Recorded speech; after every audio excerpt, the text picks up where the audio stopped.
Welcome to the Counselling Tutor Podcast, the must-listen-to podcast for students of counselling and psychotherapy.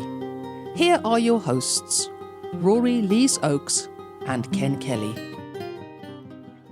Hello and welcome to this special edition of the Counselling Tutor Podcast. I'm Rory. Ken is taking a well-earned break, and my guest today is an award-winning therapist, a fellow of the National Counselling Society, that's Professional Standards Authority regulated, of course. She sits on the NCS Professional Standards Committee, is a lobbyist who is a member of the All-Party Group on a Fit and Healthy Childhood, and has implemented outstanding therapeutic programmes to support vulnerable children, young people and their families across many primary schools, secondary schools, hospices, adoption and bereavement charities. She's here today to share with us the importance of training, specifically in child and adolescent therapy, and to tell us about the NCS Children and Young People's Therapists Accredited Register. It's my great pleasure to welcome Kate Day. Hi, Rory. So we've talked about, or we're going to talk about briefly, the NCS PSA YCPT Accredited Register, National Counselling Society, Professional Standards Authority, Young Children and Persons Therapy Accredited Register. That is quite a mouthful, isn't it? It certainly is. And it's an incentive by the NCS to help practitioners specialise in working with young people. What's it about? Yes, well, the register is been put together to enable members to really highlight their skills and competencies in this work. The work that they're already doing with children and young people, but more importantly, a kind of Professional Standards Authority accredited CYPT register will add another level of assurance and protection to the public when looking for a therapist. Because my sense is that, I'm really keen and passionate the work of practitioners working with CYP is given more recognition, because in the 30 years of working with children, young people, I'm acutely aware of this fast developing need. And however, one of the major challenges, Rory, is getting governments to recognise counselling, particularly humanistic counselling, as a huge part of the mental health provision. So hopefully this register may help with this. Yes, absolutely. And we will put a link into the show notes of the podcast. If you go to Counselling Tutor Podcast, our mother page, counsellingtutor.com, look for the NCS podcast, which will be the Child and Adolescent Therapy Register. You'll be able to click the link and find out more from the NCS. Now, I understand that from our conversations that we've had previously before we made this recording, that you really are passionate about advocating for children and young people's mental health and well-being, Kate. Yes, I certainly am. And I think it's been a passion for a long time. I guess it's become a way of life.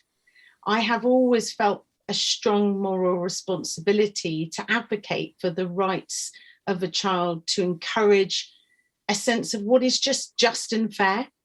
And I think what drives me is the struggles and the joys that I have seen. It's the stories of those children and young people I have been profoundly moved by that leave a kind of indelible memory, one that pushes me on and continues to live on in me. And it's these memories that kind of motivate me when I'm campaigning or talking to parliamentarians or writing governmental reports about child mental health, because over the many years of lobbying, I have noticed often a huge gap between what works in practice with a child in contrast to policy. I'm currently co-chairing a report looking at the current impact of child and adolescent mental health since the pandemic. It's to be launched in Westminster this September, but it's really clear in its message that there needs to be an urgent need for action. And I'm certain, along with all my other fellow colleagues that work on ground level with mental health, that we're not going to hold back from delivering the seriousness of this message. Yes, and I think that anybody who's worked in child and mental health services will probably be cheering wildly at that kind of opening statement, because it is, from my sense, it is at epidemic proportions, the number of unwell young people that we have struggling with their mental well-being. And we need more than ever professionals to be able to be competent and to be able to help them. So with that being said, how do you think the register will help NCS members? How will that be helpful? Well, I think it'll be helpful for members in terms of finally, as I said, recognising the skills that they have. And also, I think by giving people that access the NCS or access themselves, clients wanting to, it gives some sort of level of surety to the clients and maybe the families that are trying to access this support, that they have met the key competencies that we are required as part of our ethical framework for children and young people. All people that register have to be familiar and trained in child and young people's practice. Yeah, absolutely. And you mentioned that, the NCS are running a Professional Standards Authority accredited register. This is something that is separate, and especially for those who practice with young children and adolescents. Yes, absolutely. And I think also it differentiates the difference between working in adult practice and children, young people. And I have spent many years trying to pioneer the difference between the two and the importance of that. Absolutely. Now, I think anybody listening just up to now will hear how passionate you are. You talked about your advocating and you're presenting in front of Parliament. What inspired you to specialise in working with children and young people? Well, I think firstly, I just love working with this age group. When I work with children, young people, it brings out the most hopeful part of me. I'm humbled by their struggle and joy to make sense of the world, and as they also try to make sense of themselves. One of the driving principles of the all-party parliamentary group on a fit and healthy childhood I sit on is that childhood lasts a lifetime. And this kind of echoes my deepest intentions of my work with children and young people, because I have experienced, as many of your fellow listeners, the devastating impact of an unseen, unheard trauma or abusive childhood when working in adult practice. Often the wounding of the past may feel forever present. Sometimes when helping adult clients to tell these difficult and painful stories for the first time, I ask them to imagine driving past the house they lived in as a child, stopping, looking in through those windows, remembering themselves as a child and sharing with me what they see. I want them to know that I lay witness to the story and they are no longer alone. And in a sense, I am sitting beside them in this car, seeing and hearing the truth previously untold. If I can be that person for a child or young person at this very point, as these experiences are happening, the child can have a voice and I can do all I can to safeguard them from harm. Perhaps at the root of what inspires me to do this work is to reassure them it is never their fault, hoping to reduce any shame or lifelong self-blame. Mm. Yes, very, very kind of inspirational words there, Kate. And it strikes me, and I've said this many, many times before to colleagues, that everybody's a stretched out child. Every adult you meet is a stretched out child. And I think it's easy to overlook that what a lack of intervention, the effects of a lack of intervention has at a childhood level. As someone grows up to be an adult, it can lead to things like drug addiction, self-harm, life-taking. The list is almost endless of devastation that can be left behind after a difficult and abused childhood. And, I think I don't know if you'd agree with me, but part of working with young children is try to offer a reparative environment so that children can heal themselves and grow up into healthy, fully functioning adults. Absolutely. And, I think, that's part of why, sometimes people in the past have said to me, how can you work with, children that have experienced trauma and abuse? And I say, because I believe in their resilience. And, I see it time and time again. And I've been really privileged in my career to have worked with people 20 years ago that still keep contact with me, or still come back and return just to check in, or sometimes send me an email or a picture of their firstborn baby. And I see how life evolves despite sometimes really difficult, challenging environments that they have come from. And so I think we have to have hope in this work that they are resilient, and given that right support, and early, as you said, that early support is so important. Yeah, absolutely. And I think what you're speaking about is the reparative element, a strong reparative element. And for those who are interested in that phrase, it's sometimes attributed to the work of Pachuska Clarkson, who talks about the reparative relationship, almost the reparenting aspects of being a therapist. Sometimes it's referred to as respectful reparenting. Now, there is a political aspect to your work, Kate, isn't there? And you've mentioned sitting on parliamentary committees. When did you actually get into lobbying? And for those of us who may not be too politically up to date, what is lobbying? So let's start with that. What is lobbying? What does one do to lobby? Well, that's a really good question, because I probably still don't know. I kind of get told what to do, and then I just go along and I do it. I think in terms of lobbying, a lot of the time, what you're doing is you're taking. It can be a campaign of sorts, whether that's for corporations, or that is for charities, or for a goodwill gesture, but they're helping you basically as a kind of marketing tool, really, to get you into Parliament, to get your message across. And it's a lot about making, and I've been fortunate to be part of a lobbying company that are really pioneering child mental health.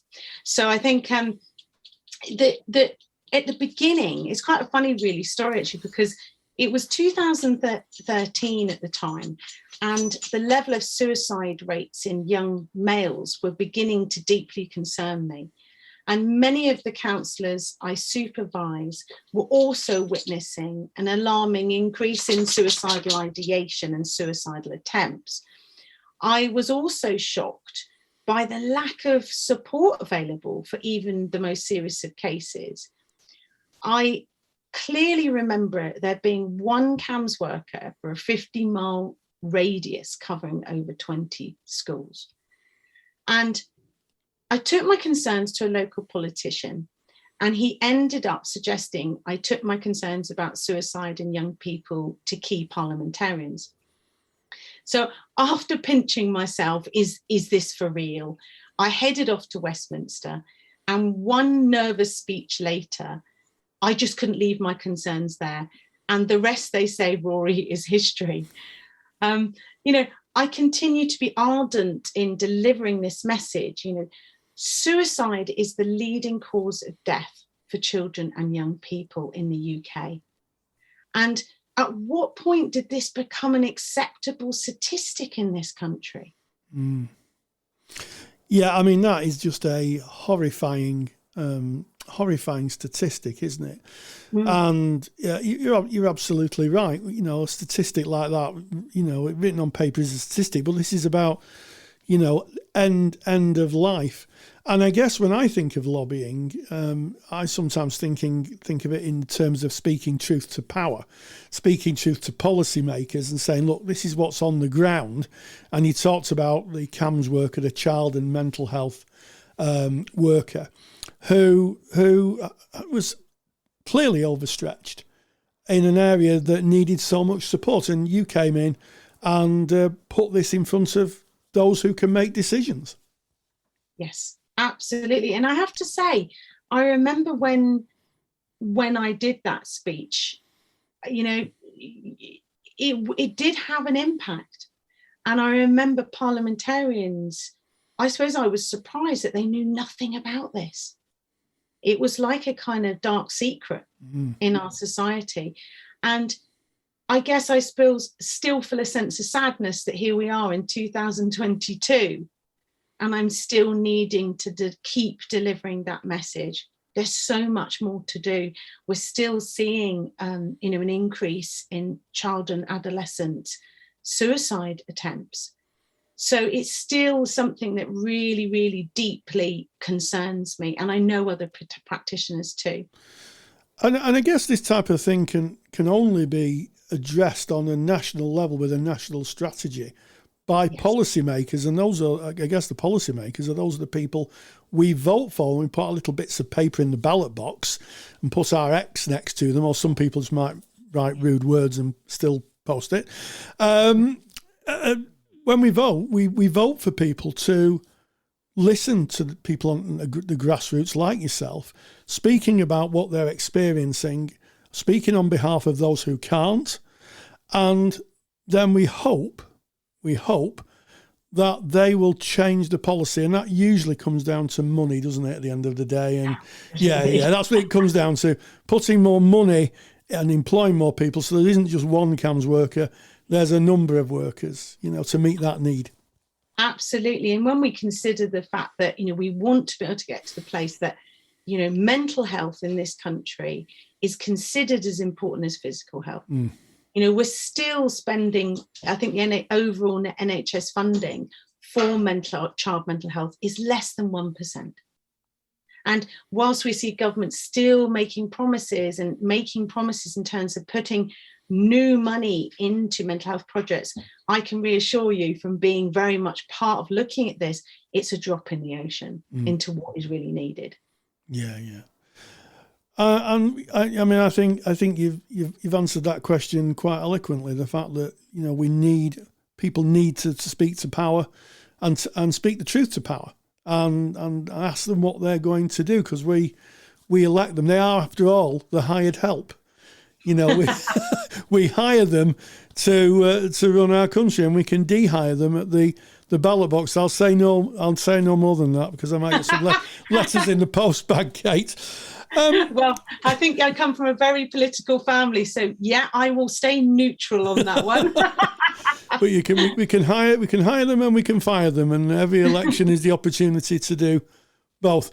Now, we've gone through an extraordinary epoch of time in the world, but particularly in the UK, where we had the COVID pandemic. Arguably, the pandemic is still with us, but I'm thinking in the height of it, during the lockdowns, the school closures, 2019, 2020, part of 2021, what impact has the pandemic had on child and adolescent mental health?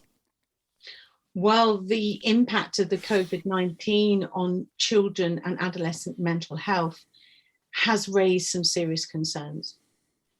Studies and practitioners are witnessing a decline in child and adolescent mental health due to the pandemic. We knew prior to the pandemic that it was already of a concern. But now COVID has intensified these risk factors for mental health. And the main thing, as you said, with COVID, it's disrupted support services in a huge way. So a lot of children and young people are now experiencing OCD, obsessive compulsive disorder. There's a generalized anxiety amongst many young people. And what we're seeing is often this is resulting in school phobia, a lot of children missing in education, haven't returned, from the pandemic. And that's deeply concerning from a point of view that, that not all children There are many children that might stay at home and be supported in home education really well, but there might be many other children that are vulnerable to not being in education. So it's brought on those sorts of factors. The lockdowns made it easier for perpetrators to target vulnerable children, young people online as they were alone in their rooms. And in particular, exploiting children as drug mules. And we're beginning to see a change in how county lines changed during the pandemic. There's also a concerning increase of eating disorders and self-harm even earlier in primary years. And the rates to referrals in the schools that I work with, the counselling referrals are at a record high. Those are at greatest risk are those children with mental health conditions, children with significant ACEs, or children with SEND.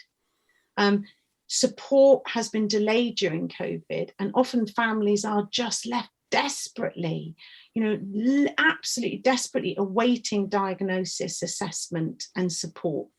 We're looking at the minimal amount of assessment for autism assessment in our area, up to 18 months to 2 years. And I think this has brought on a lot of other issues, not just for the child, but for the family themselves. And I think children, young people have had to internalize their fears during COVID, because it was a shock for all of us. Our world shut down overnight. And that was shocking for adults, let alone what it would be like in the minds of a child. And they now have to deal with a new healthy anxiety, on top of global disharmony and climate change.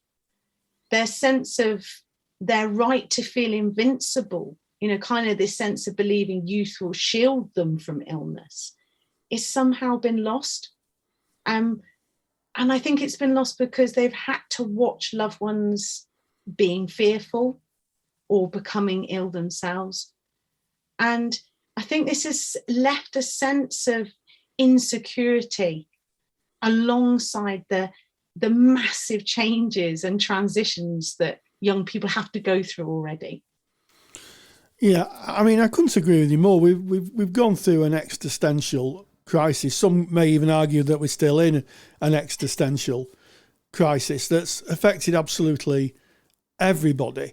And one only had to look at the regular news reports to, sadly read about the deaths or illnesses or people seriously ill. And it was just relentless. And children watching that, I would imagine, of course they're going to pick up anxiety. It's all around them, isn't it? Yes, absolutely. And, we live in a culture of 24 hours news feed, shocking news feed. I mean, many of our children are accessing things online or information online. I mean, as much, I worked with a young client that was traumatized by seeing a beheading. Oh, gosh. Live beheading. They have access to this type of material at young, and and when we think about that, we think of a child that's not developmentally or emotionally ready to see this information. Gone are the days. I was laughing with a group I was training the other day, that I always remember, the 9 o'clock news came on and you were all sent to bed. Yes. It was almost that we were screened to some extent from what was going on in the larger world.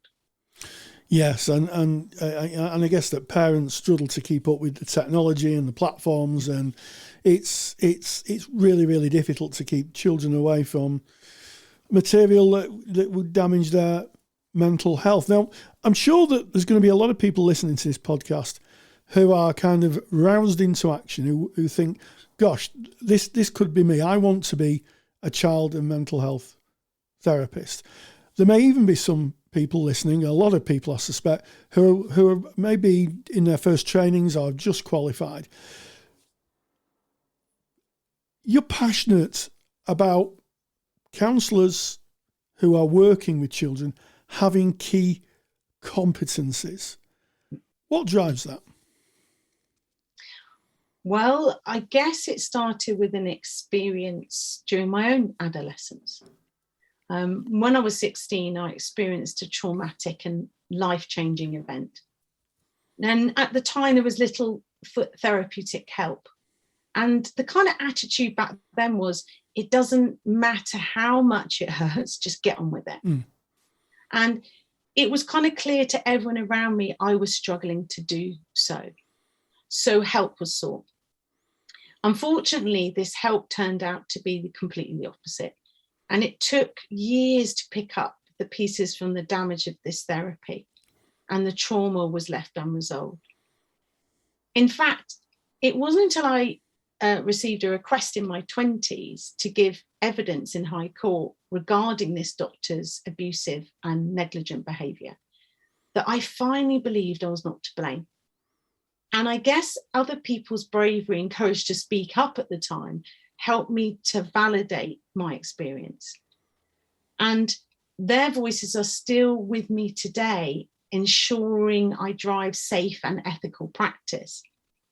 Because as practitioners, we need to ensure we don't carry the wounds of our own past into the therapeutic relationship.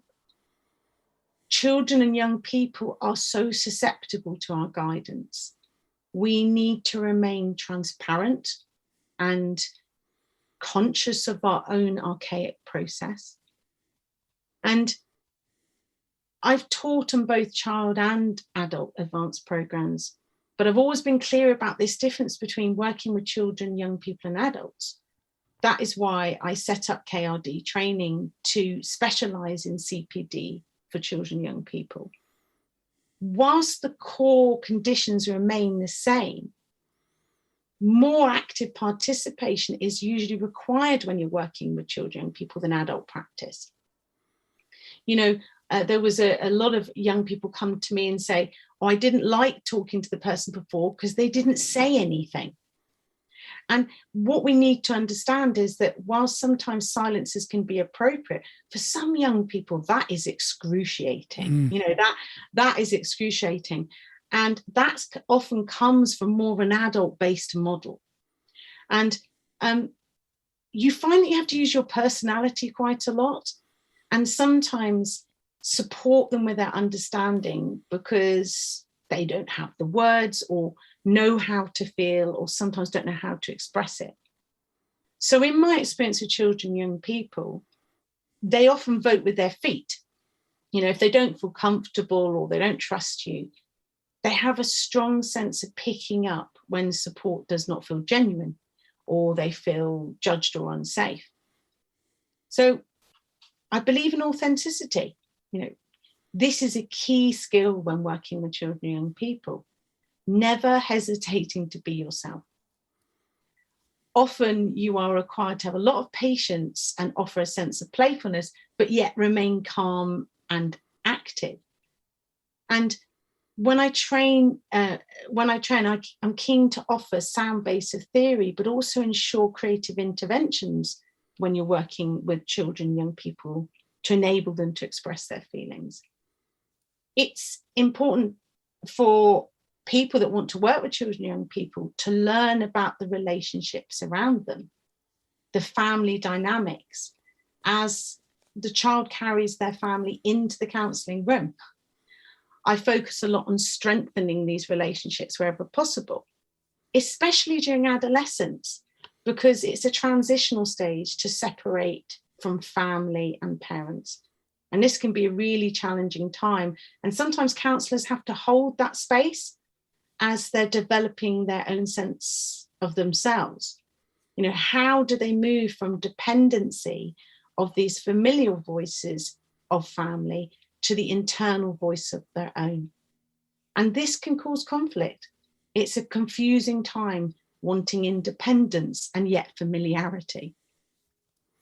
I mean, I couldn't agree more. As a former school counsellor who has a qualification in child and adolescent therapy, I have to say that, you know, with the best will in the world, you know, and a lot of people are passionate about being child therapists, you do need further training, because they are a different client group. And, as Maurice Merleau-Ponty pointed out, they have a different phenomenology. Children's lived experience is rather different to adults. And I guess this is part of the motivation for driving this NCS PSA accredited register, Kate. Yeah, absolutely. And, a part of the driving is to work upon that kind of recognition, to really ensure safe and ethical practice with this particularly changeable and vulnerable age group.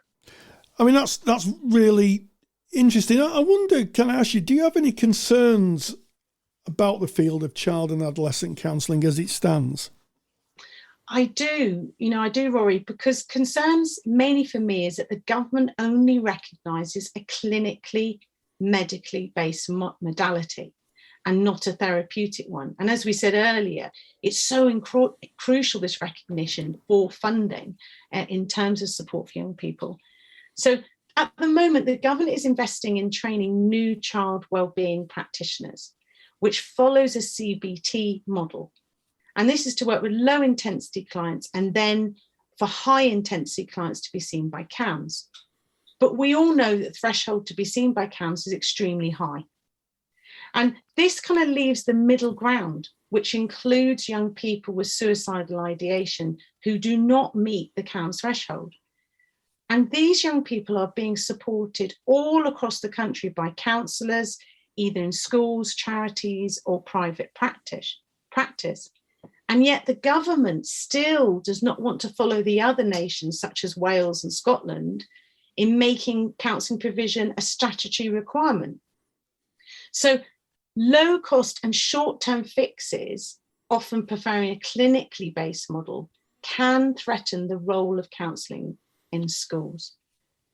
And whilst I appreciate that there's effective means in terms of CBT, I believe that children, young people should have choice about the therapy that they're accessing, as no one child or no one issue is the same. And in my experience, it is sometimes difficult to measure certain outcomes, especially when a child, young person has experienced complex trauma. I recall, Rory, working with a young person that had witnessed the traumatic death of an immediate family member. They were in the depths of grief and were suicidal for a long time. They wore the coat of the person they had lost every day for an entire year, throughout all of the seasons. And one day in the session, they just took it off. It was only then I knew they were willing to live. And there's no tick boxes to measure this unspoken yet enormous change. That is just one of the many imprints inscribed in my heart of the children and young people I work with. And I guess the greatest fear of mine is that we do not lose ever the core strengths of the therapeutic relationship, for it is the relationship that heals. It is the relationship that matters always in the end. It's the relationship that heals and the relationship that matters. And I think on that note, on that very poignant note, Kate Day, thank you very much. Thank you. Thank you for listening to the Counselling Tutor podcast. Find the show notes for this episode on our website at www.counsellingtutor.com.